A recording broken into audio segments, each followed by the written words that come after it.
विद्यासागर जी महामुनि राज की जय। एक दिन बाद निरापक श्रवण मुनि श्री 108 श्री वीर सागर जी महाराज की तुम तो पूछ लो जय। ना। मुनि श्री विशाल सागर जी धवल सागर जी महाराज की मुनि संघ की जय। आज के सत्र की शुरुआत के लिए मैं प्रथम जिज्ञासा के लिए आमंत्रित करता हूँ जम्मू जी बिजोलिया जी। नमस्ते महाराज जी। मेरी शंका महाराज जी, श्रद्धा और श्रद्धान में को उदाहरण से कैसे समझे अपन? श्रद्धा और श्रद्धान, श्रद्धान में देखो, श्रद्धा आस्था, अपनी आस्था का विषय होता है। उसका ही अगर हम दूसरा नाम देखें तो हमारी अंदर वही श्रद्धान होता है। श्रद्धा और श्रद्धान में आप इसको ज़्यादा अंतर मत मानो, श्रद्धा और समर्पण में अंतर मानो। श्रद्धा और समर्पण दोनों में अंतर है। श्रद्धा और श्रद्धान में कोई अंतर नहीं है। हम श्रद्धा का ही अपर नाम श्रद्धान होता है, लेकिन समर्पण में अंतर होता है। वो क्या होता है बता देता हूँ। श्रद्धा होती है हमारी आस्था का विषय, हमारा विश्वास। हमने विश्वास कर लिया, जैसे हम पिता को मानते हैं, या हमारा विश्वास है पिता की बात नहीं मानते। जिस दिन हम पिता को भी माने और पिता की बात भी माने तो समझना समर्पण वहां से शुरू होता है। अभी श्रद्धा तो है ये मेरा पिता है, अभी हमारी श्रद्धा तो ये हमारे भगवान है, कोई गलत नहीं कहेंगे। यही है इदमेव विद्रसमय, ऐसे ही होते हैं भगवान, यही सच्चे भगवान है, इनके अलावा कोई भगवान नहीं होती। ये श्रद्धा होगी। लेकिन आप भगवान बनना चाहते नहीं, मेरी श्रद्धा है, मुझे भगवान बनने का शौक नहीं, मेरी श्रद्धा इनमें है। और जो समर्पण करता है, जो भगवान कह दे मैं आज से करने को तैयार हूं, यही मेरी समर्पण। तो श्रद्धा और समर्पण में यही अंतर होता है। श्रद्धा होती है अंदर का विषय, समर्पण होता है कार्य रूप परिणित हो जाना। अगली जिज्ञासा के लिए आमंत्रित हैं श्रीमान सुरेश कुमार जैन सहपुरा। इनके बाद तैयार रहेंगी श्रीमती वंदना जैन सहपुरा। हाँ पूर्ति यही सीधे खड़े होके, जिसको भी जैसा ही पूछना है व्यवस्थित कर लो। एक जगह खड़ा कर लो ना, सबको कहाँ पे खड़ा होना है, उनकी सीमा बांध दो, वहीं खड़ो करे। चल महाराज जी के चरणों में नमोस्तु है। महाराज जी हमारी शंका ये है कि जैसे कर्मों के बताते हैं आपके कर्मों पर, तो कर्म में मतलब एक ही दो जन के मतलब जीव एक दो जन के चक्कर में ही रहा था कि बदलता रहता है, उसका परिणाम कहाँ जाए कैसे जाए। ये कहने में ये लगता है जैसा आप करेंगे उससे विपरीत मिलेगा, आप वो वैसा भी करेगा। तो फिर जी कर्मों का और कहीं जैसे सैपरा में है, तो सैपरा में जो जैसा कर रहा तो उसी की पलटी होगी कि आगे चल के जीव की कहाँ पर कैसा जाएगा। नहीं, विशेष तौर से अधिकतम पुराण ग्रंथों के आप सिद्धांत को देखना, वह जीव करीब करीब उसी क्षेत्र में ही जन्म लेता है, उन क्षेत्रों में मरण करता है जिन क्षेत्रों में विशेष तौर से उसका पुण्य पाप फलता है। क्योंकि हमारे यहाँ कर्म अलग अलग से फलते हैं, द्रव्य से फलता है, क्षेत्र से, काल से और भावों से और भव से। मान लो जो क्षेत्र नरक है तो नरक का आयु नरक में ही फलेगी, वो आपकी मध्यलोक में तो फल नहीं सकते। नरक के कष्ट आपको नरक में ही मिलेंगे, अब मध्यलोक में तो आपको मिल नहीं सकते। ऐसे ही अब मध्यलोक की आयु मध्यलोक में, मनुष्य आयु मध्यलोक में फलेगी, ऐसा। ये तो हो गई आयु के हिसाब से, ये हो गया भव। अब द्रव्य का मतलब होता है हमें कौन सा द्रव्य मिला है, पुरुष, स्त्री, नपुंसक, हमें तिर्यंच, देव। अब हमें जो शरीर मिला वो हमारा द्रव्य रूप फलता है। काल में हमें पंचम काल में जन्म लिया, चतुर्काल में जन्म लिया, ये काल रूप में फलता है। तो द्रव्य, क्षेत्र, काल और भव और भाव। अब हम उनमें कैसे भाव रखते हैं, किन भावों के साथ हम रहते हैं। मान लो हम पहले ही तो हमारा बुरा था और बुरा भाव हमारे अंदर आ गए, तो जितने हमारे बुरे भाव आएंगे उतने ज़्यादा हमारे अंदर से ये सब और बुरा होगा। तो मैं बार बार आपसे कहता हूँ कि अंदर से बुरे भाव मत लाओ, क्योंकि जितने बुरे भाव लाओगे उतने ज़्यादा बुरे फल को पाना होगा। तो मेरा आपसे एक विशेष तौर से कहना है कि द्रव्य, क्षेत्र, काल को समझकर करो और अपने परिणामों को थोड़ा सा निर्मल बनाओ। ये जरूर हो सकता है सामूहिक कर्म बांधते हैं हम लोग। मान लो हमारा जन्म और कहीं हो गया तो, लेकिन उस सामूहिक कर्मों को हमें सामूहिक रूप से भोगना होगा। जैसे मान लो कोरोना आया अभी, ये कोरोना कुल मिला के सामूहिक पाप का फल है, लेकिन जरूरी नहीं कि वो एक पाप का फल एक जैसा ही हमने किया हो। मान लो हमने कुछ पाप किया, वहाँ पे किसी ने और कुछ पाप किया, किसी ने और पाप किया, लेकिन उसका फल मान लो एक जैसा था, तो पूरे विश्व को उस फल को भोगना पड़ा। कहने को तो भाई हमने क्या एक साथ इतने विश्व में पाप किया? नहीं किया, अलग अलग जगहों पे अलग अलग लोगों ने, लेकिन फल एक जैसा मिला। क्यों? क्योंकि उसके फलदान हम अलग अलग तरीके से यहाँ पे देखते हैं। अब मान लो हिंसा वहाँ भी हुई, हमने हिंसा यहाँ भी की, लेकिन अब उसके फल तो हमें सबको एक साथ भोग, तो कोरोना रूप में फल गया हमें, मतलब वो हमें फल कोरोना रूप में आ गया। तो ये भी एक फल होते हैं जो एक साथ सामूहिक रूप से फल जाते हैं। तो कर्म हम अलग अलग भी करें तो फलदान एक साथ भी इसको देखने में आता है। महाराज जी नमोस्तु। महाराज जी जैसे हम व्रती हैं और माता पिता भी बन चुके हैं, परिवार या रिश्तेदारों के पैर पड़ना छूना चाहिए या नहीं? आप अगर व्रती हैं और आपके परिवार वाले असंयमी हैं तो फिर आप उनके चरण ना छुएं। इतना जरूर है, अगर आपसे वो बड़े हैं, अव्रती होकर भी बड़े हैं, तो जय जिन्हें आराम से कर सकते। पैर छूने की जरूरत नहीं है, पैर छूने का काम तो उनका है। हाँ सही बता रहा हूँ, क्योंकि आप व्रतों में बड़े हैं उनसे, वो आपसे भले ही उम्र में बड़े हैं, तो आपके पैर भी ना छुए तो कम से वो जय जिनेन तो करें। सही मायने में उम्र से महत्वपूर्ण नहीं है, व्रत महत्वपूर्ण होते हैं। मान लो 8 साल की अंतर्मुख के अंदर मुनि बन जाता है कि नहीं? तो 90 साल के दादाजी भी पैर छूते हैं, उससे कोई मतलब नहीं कि आप मैं तो 90 साल का हूँ, तुम तो अभी 8 साल के दीक्षित हो और आज के दीक्षित, उससे कोई मतलब नहीं। छूना पड़ेंगे, व्रतों का महत्वपूर्ण है। तो यहाँ मतों की महत्वता है, तो उन व्रतों की महत्वता को समझकर हम इन कार्यों को करें। तो जितना हम व्रतों को समझ लेंगे उतनी जल्दी हमारे अंदर फल देखने को आएगा। तो व्रतों के हिसाब से करिए। ऑनलाइन जिज्ञासा के बाद तैयार रहेंगी आशिका जैन सहपुरा, नेहल जैन जैन बाग सहारनपुर। गुरुदेव के चरणों में कोटिसा नमोस्तु। महाराज श्री कर्म दहन के उपवास क्या तिथि के अनुसार होंगे या कभी भी कर सकते? देखो कर्मों जो भी लोग उपवास ले रहे थे, कल भी लिए, पहले भी लिए, उन्हें एक चीज स्पष्ट कर दी थी। कर्मों को अपने उपवासों को करने के लिए हमारे पास 2 ऑप्शन होते हैं। इसको अच्छे समझ लें आप लोग। या तो हम तिथि से करें या हम इन उपवासों को सामान्य से कर लें। अगर आपके तिथि से लिए हैं तो आप तिथि से कर लें, और आपने अगर तिथि को कोई ऑप्शन में नहीं रखा है कि नहीं हम अपनी सुविधा से करना चाहते, क्योंकि हर व्यक्ति को नई तिथि सूट होती है। अब क्योंकि उसको पढ़ाई भी रहती है, किसी को व्यापार रहता है, किसी को घर के काम रहते हैं, तो नहीं कर पाता तिथियों से, तो फिर वो सामान्य से कर ले, और सामान्य से फिर कभी भी कर ले। तिथियों से, तिथि से करना चाहे तो तिथि से। ये ऑप्शन आपका है, आप उन ऑप्शन के अनुसार कर लें। नमोस्तु महाराज जी, मेरा प्रश्न है कि जब हम किसी के साथ अच्छा व्यवहार करते हैं बिना किसी हीन भावना के साथ, लेकिन सामने वाला बहुत गंदा व्यवहार करता है, छल कपट करता है, और ना चाहते हुए भी हमारे भाव खराब हो जाते हैं, तो ऐसे में क्या करना चाहिए? एक चेन में बार बार बताता हूँ आपको। एक चेन तो पहला उत्तर तो मेरा चेन है उसका, कि चेन याद रखो जीवन में, जो हम करते हैं वो हमें लौटता है। कोई भी व्यक्ति किसी का बुरा कभी नहीं करता जब तक अपने कर्म का उदय नहीं हो। हमें ये अंतरंग से स्वीकार करना होगा। जब तक हमारा बुरा नहीं हो सकता, जब तक हमने किसी का बुरा ना किया नहीं हो।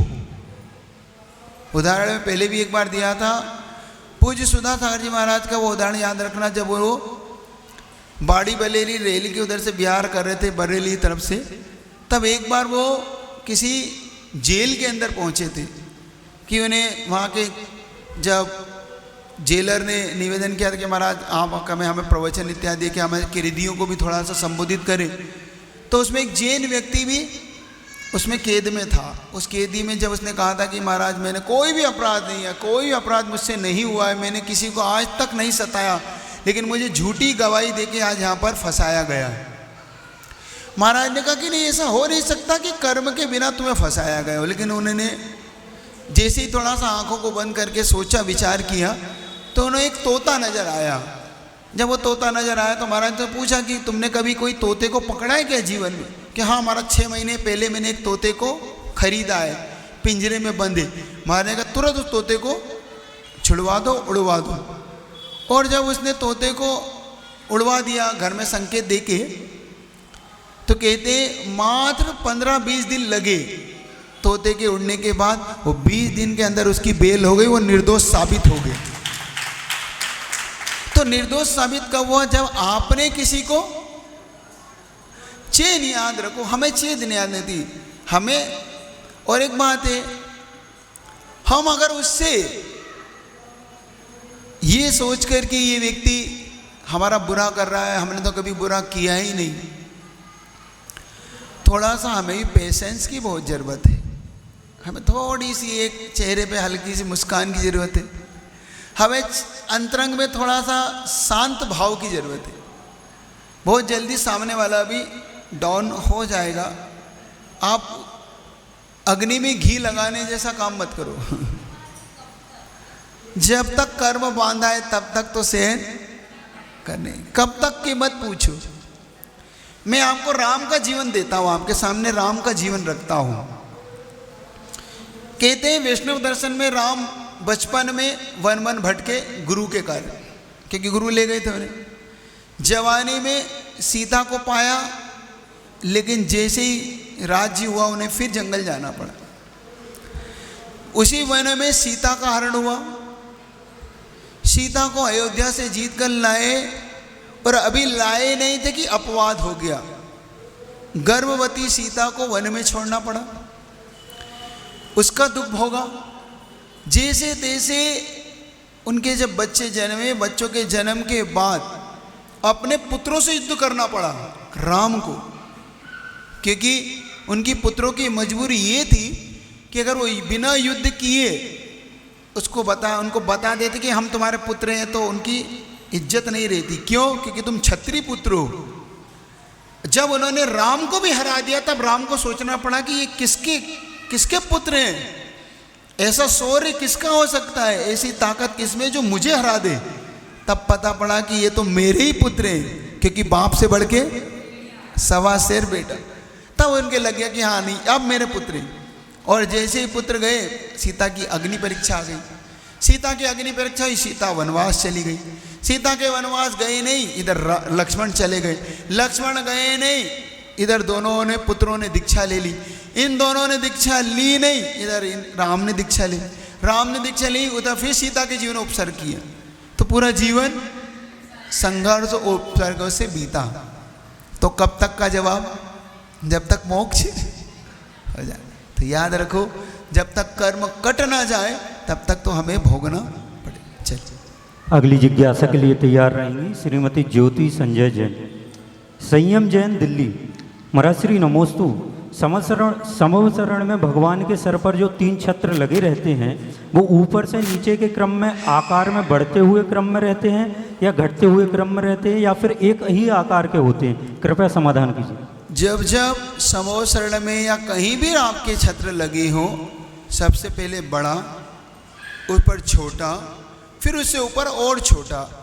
उसका कारण ये छोटे बड़े होने का, क्योंकि आप जब 3 लोक का नक्शा देखेंगे तो उस 3 लोक के नक्शे में आप पाएंगे कि जो समवसरण के ऊपर छत्र का जो 3 लोक का नक्शा है, सबसे ऊपर छोटा है, फिर 5 राजू ऐसा हुआ, फिर नीचे जाके ऐसा हुआ। तो अपने आप छत्र का आकार बन गया ना।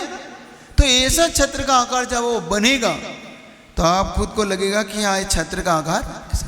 तो उसी आकार को देने के लिए अपन भगवान के ऊपर छत्र टांगते हैं। क्यों?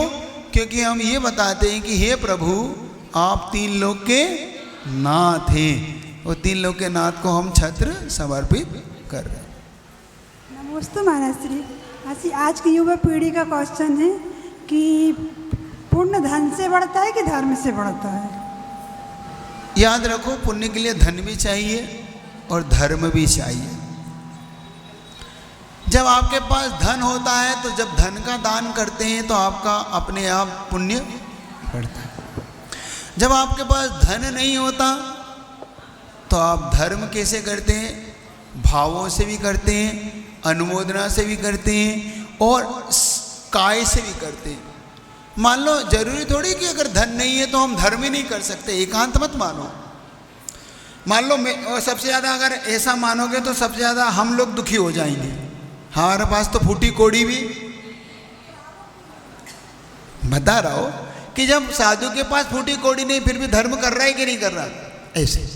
ऐसे ही जब श्रावक के पास धन ना हो तो वो काय से करे, उपवास करे, व्रत करे, संयम, विनय, नियम इनका पालन करे और यथाशक्ति अपने उस काय से, वचनों से, विनय से, स्वाध्याय से उस दान को, जरूरी थोड़ी कि धन का दान हो, ज्ञान दान भी है, श्रम दान भी है, काय के दान भी है, वैयावृत्ति भी है, अभय दान भी है।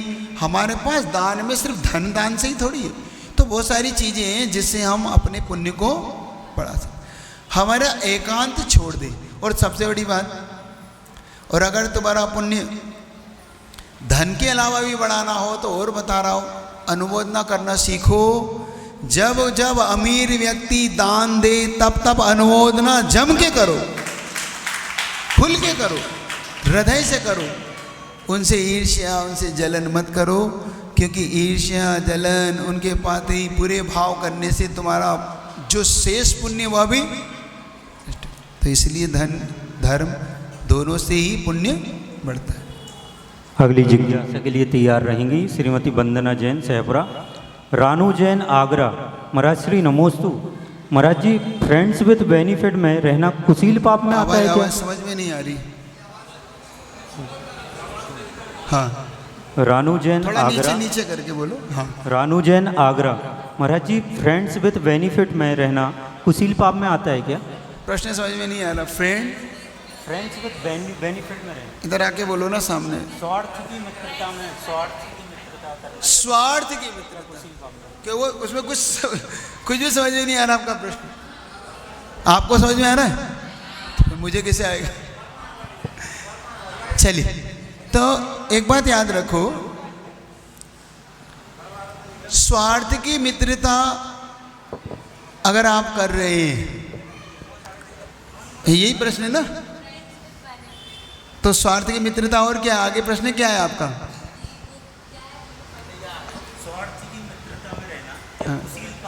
कुशील पाप को लेकिन, हाँ ये पूछो ना। स्वार्थ की मित्रता कुशील पाप तो नहीं है, सीधा सीधा प्रश्न आपका ये है।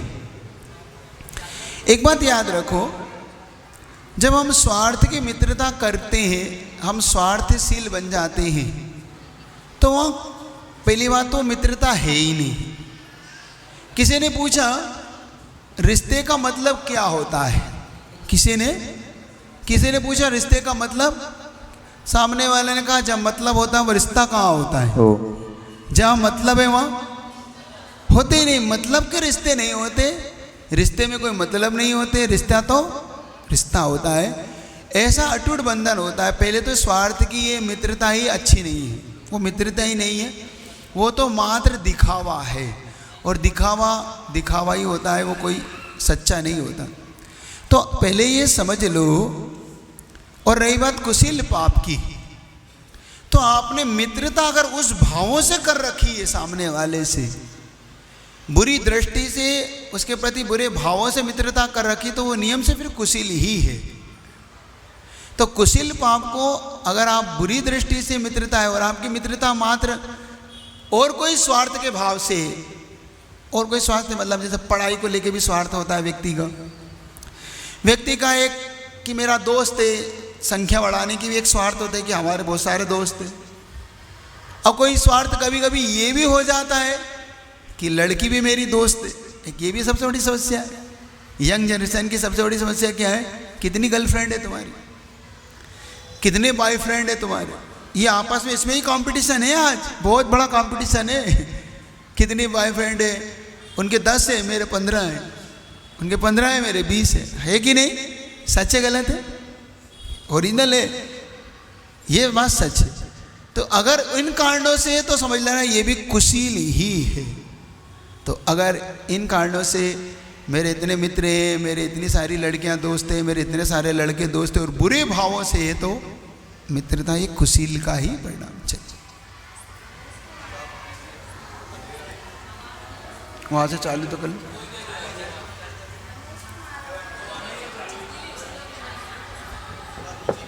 कल से थोड़ी सुव्यवस्थित व्यवस्था कर लेना, है ना, तो मुझे भी समझ में आएगी तुम चाहते हैं। चलिए। नमोस्तु महाराज जी। महाराज जी, अगर किसी को प्रवचन में बहुत नींद आती है और वो सुनना भी चाहता है अच्छे से ध्यान पूर्वक, फिर भी नींद के वशीभूत होकर नहीं सुन पाता, तो उसके लिए उसको क्या करना चाहिए कि वो अच्छे से सुने, मन भी लग रहा फिर भी नहीं सुन पाता? एक बात याद रखो, ये तुम्हारी समस्या नहीं है, ये जगत की समस्या है। ये तुम्हारी समस्या नहीं है, ये प्रश्न तो आपने खुल के रख दिया, ये सारे संसार की समस्या है।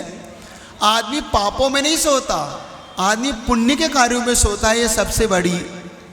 क्योंकि पाप उसे कहता है तू तो जागता रहे, मैं सब निपट लूंगा, और पुण्य के कार्य में पाप कहता है इसे सुला दो, ताकि कोई अच्छा पाप पुण्य का काम कर ले तो मुझे जाना पड़ेगा।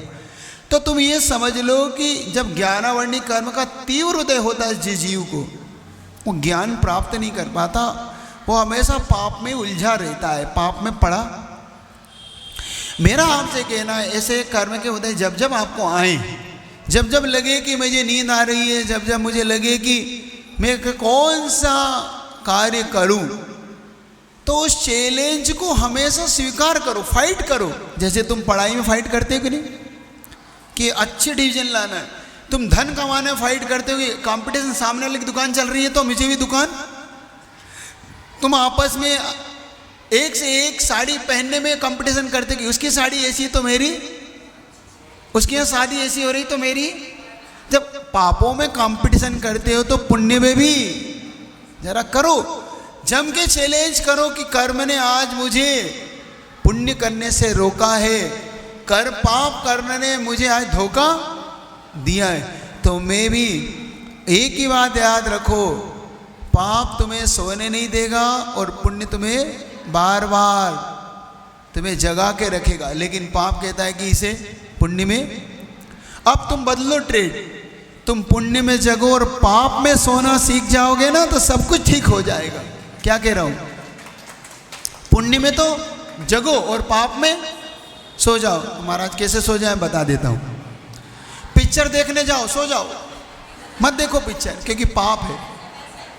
गए क्यों, हम पिक्चर गए हो तो सो जाओ, क्योंकि मित्र ले गया, जबरन ले गया, जबरन परिवार के सदस्य घसीट के ले जाते ना, तू नहीं चलेगा तो हमारी दोस्ती छोड़ देंगे, तुम नहीं चलोगे तो हमारे कैसे मित्र हो, तो जाना पड़ता है। तो मजबूरी में नहीं जाओ तो बहुत अच्छा, और जाना पड़े तो सो जाओ। पाप तुम्हें मैच देखने कोई जबरन ले जाए, सो जाओ, आ जाके भैया हम सो रहे हैं 3 घंटे, तुम खूब मैच देख लो।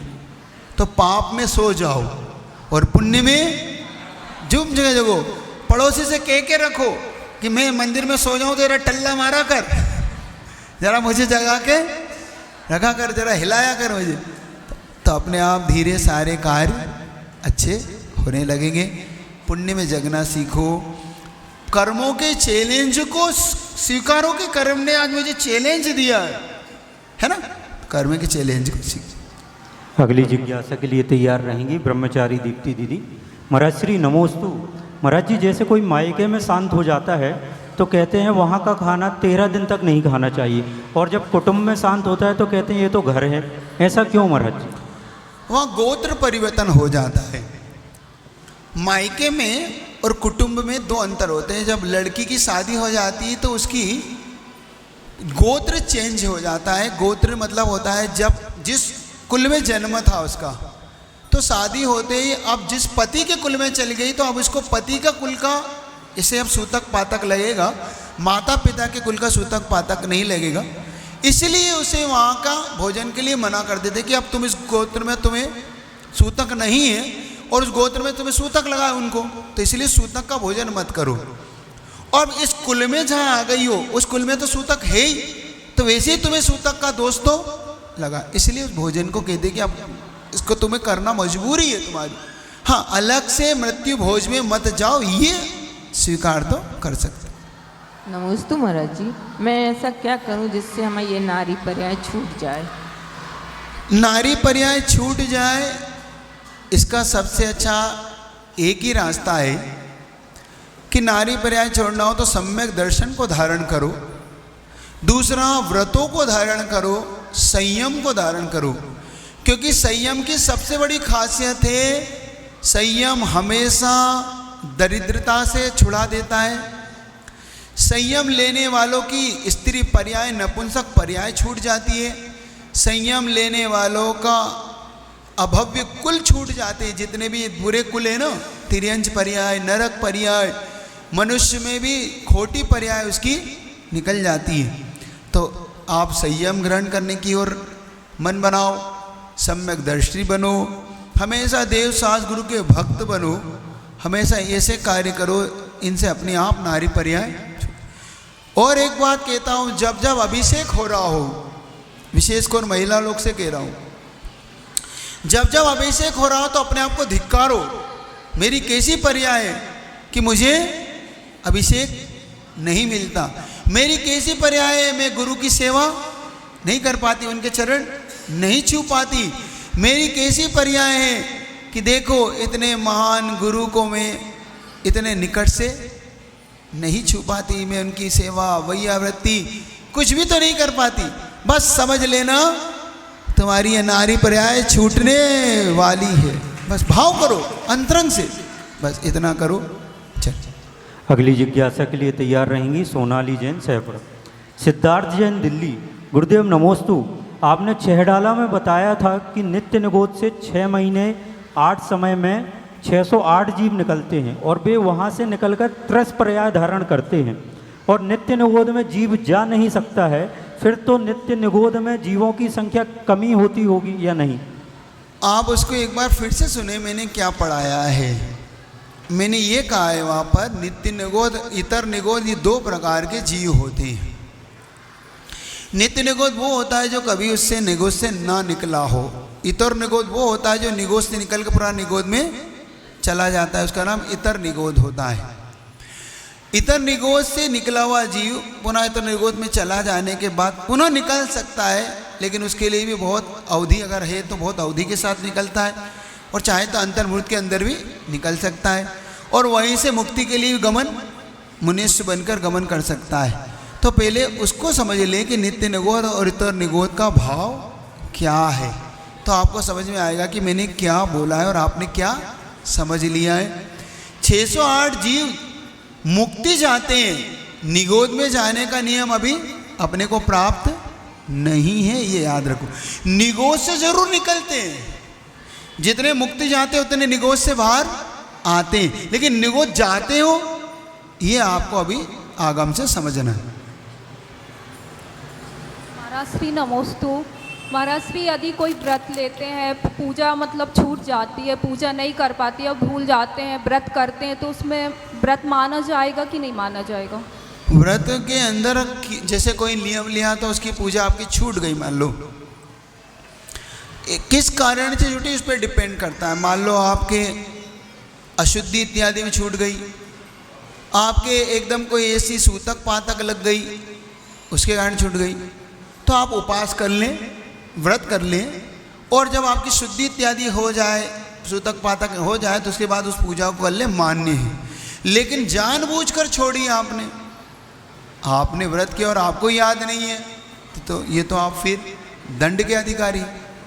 फिर भी व्रत तो मान लिया जाएगा, लेकिन उसके साथ आप प्रायश्चित को ग्रहण जरूर करें। अगली जिज्ञासा के लिए तैयार रहेंगे प्रशांत जैन सहपुरा। प्रियांश जैन नोएडा। महाराज श्री नमोस्तु। महाराज श्री जानबूझकर किया हुआ पाप करने वालों को यदि समझाया जाए और वो समझने को तैयार ना हो तो क्या करें? जब नाश मनुष्य पर छाता है, पहले विवेक मर जाता है। वो समझने को अगर तैयार नहीं है तो समझ लो अब इसका विनाश निश्चित है, इसका पतन होके रहेगा। क्योंकि अब वो समझने को जब जान रहा है, समझाया जा रहा है, तो कुछ या तो उसकी आयु का बंध ऐसा हो गया या ऐसी आयु का बंध वो आगे जाके कर ले, तो बहुत कठिन होते हैं। समझाने पे भी समझ जाए, पुरुषार्थ करो कि वो समझ जाए, नहीं समझे तो आप संकलेश मत करो। आप संकलेश इसलिए मत करो क्योंकि हमारे संकलेश करने से हमें पाप का बंध होने लगेगा, सामने वाला तो डूबने के लिए तैयार। कहते हैं ना कि अब उसने आत्महत्या का सोच लिया, हम क्या करें, कैसे बचाओगे उसे बचाने के लिए क्या प्रेरणा दे। तो अपन इतना ध्यान रख लें कि हम लोग संकलेश खुद ना करें, हम अपना कर्तव्य करें, सामने वाले को जितना हम समझा पाएँ, हम बता पाएँ उतना बता दें, बाकी संकलेश ना करके अपनी विशुद्धि बढ़ाएं, अपने कसाई की मंदता रखें, शेष उसके भाग्य पे छोड़ दें, ये सबसे अच्छा है। नमस्ते महाराज जी। महाराज जी, हम लोग गति का बंद करते हैं कि आयु का बंद करते हैं? दोनों का करते हैं। गति का बंध हमें निरंतर होता रहता है, आयु का बंध हमें अपकर्ष काल में होता है। अपकर्ष काल का मतलब होता है चांस। आपको जीवन में 8 चांस मिलते हैं, उन 8 चांसों के अंदर आपका आयु का बंध होता है। और बता दिया था वो पूर्ण आयु के 2/3 भाग पे मिलता है। जैसे 3 भाग कर ले, जिसमें 2 भाग अलग कर ले, तब आपको मिलता है। और गति का बंध हमारा हर समय चलता रहता है परिणामों के अनुसार, लेकिन आयु बंध होने के बाद बदलता नहीं है, गति बंध चेंजेस होता रहता है, उसका संक्रमण होता रहता है, इसलिए उसमें कोई फर्क नहीं। इसलिए दोनों का बंध अलग अलग फलों से, अपने परिणामों से होता है। अगली जिज्ञासा के लिए तैयार रहेंगी श्रीमती मंजूषा जैन सैपुरा। महाराज श्री नमोस्तु। महाराज श्री, मेरा प्रश्न है कि मेरी नई कार आई है तो क्या पहले तीर्थ बंदना पर ही जाना चाहिए, क्या कहीं से घूम के आकर बाद में नहीं जा सकते? एक बात ये याद रख लो, हम कोई भी कार्य करते हैं तो अगर तुम तीर्थ बंदना के लिए मुझसे आशीर्वाद मांगोगे तो वो तो है, लेकिन अगर तुम अलग कार्य के लिए आशीर्वाद आओगे तो मैं कैसे? वो मेरा क्षेत्र नहीं, वो उनका क्षेत्र है, वो जाने। तो आप जब जब कोई अच्छा कार्य करें उसके लिए देव साज गुरु का आशीर्वाद लें। आप जाएं, वंदना करें। तो किसी ने पूछा, महाराज आप गाड़ी का आशीर्वाद देते हो कि नहीं देते हो? हम महाराज देते कि नहीं देते, जल्दी बताओ। नहीं, देते भी हो, नहीं भी देते। देते उनको जिनको नहीं देते, जो कहते हैं महाराज हम पार्टी में घूमने जा रहे हैं। महाराज मान लो मैं मंदिर आ रहा था, आर करके कहीं से किसी ने महाराज गाड़ी खरीदी, अभी अभी बस गुरुदेव के दर्शन करने जा रहा हूँ, आशीर्वाद दो। तो गुरुदेव के आशीर्वाद दे सकता हूँ ना? क्या गुरुजी का गाड़ी से मुझे कोई लेन देन नहीं। मेरा आशीर्वाद किसके लिए? गुरुजी के पास दर्शन करने का है। गाड़ी चलाओ जाओ, उसका दोस्त तुम जानो, तुम्हारा कार्य। जैसे कोई मुनि महाराज ने कौवे का मांस छुड़वाया, तो महाराज की कौवे के मांस की ओर पक्ष में था छुड़ाने के, खाने का पक्ष महाराज का नहीं था, ठीक ना? ऐसे ही मुनि महाराज ने किसका आशीर्वाद दिया? अच्छे कार्य का। महाराज का ना कोई गाड़ी से मतलब है, ना तुम्हारे किसी और कहीं जाने से। तो हम अच्छे कार्य का तो हम तुम्हें आशीर्वाद दे सकते, बुरे कार्य से हमें कोई लेना देना। नमोस्तु महाराज जी। महाराज जी जब मंदिर की तरफ से किसी धार्मिक कार्यक्रम के लिए वाहन व्यवस्था होती है और हम लोग उससे जाते हैं तो उसमें निर्माल का दोष लगता है कि नहीं लगता? मंदिर ने ये व्यवस्था अपने द्वारा करता है। मंदिर के पास भी कुछ चीज़ें ऐसी होती हैं क्योंकि वो भी जानता है कि कमेटी ने किस लिए सुविधा लगाई है, उन लोगों के लिए लगाई है जो लोग अक्षक्षा में जल्दी से आने में उनके पास गाड़ी घोड़े नहीं है। तो कमेटी पहले इसको समझ लेती है कि अपने मंदिर से पैसा ना लगे। वो जानती है कि भाई इस व्यवस्था को अपन लोग मिलके ही चला लेते हैं, और जब हम व्यवस्था को स्वयं चलाते हैं तो वो हमारे लिए निर्माल नहीं होता। लेकिन कमेटी अगर इस धन को गुल्लक से निकालती है तो उसे विचार करना चाहिए कि नहीं, गुल्लक से पैसा हम, क्योंकि दाता ने ये पैसा मंदिर की उन्नति के लिए दिया है। हाँ, इसमें अगर मंदिर की उन्नति हो रही हो तो एक अलग विषय है कि मंदिर की उन्नति के लिए महाराज हम पब्लिक को यहाँ पर बुलाकर मंदिर के लिए कुछ कार्य करना चाहते हैं। तो इसलिए कोई अगर खर्च करता है तो एक अलग मैटर है, लेकिन कोई ऐसे कार्य के लिए जिसमें मंदिर का कोई ज़्यादा कार्य नहीं हो तो फिर कमेटी अपने हिसाब से समझ लेती है कि भाई इस कार्य को हम कैसे करें। अब आपको आवाज़ आ रही है? नहीं आ रही ना, तो इतनी ही रख लो फिर, क्योंकि आवाज़ तो अंतिम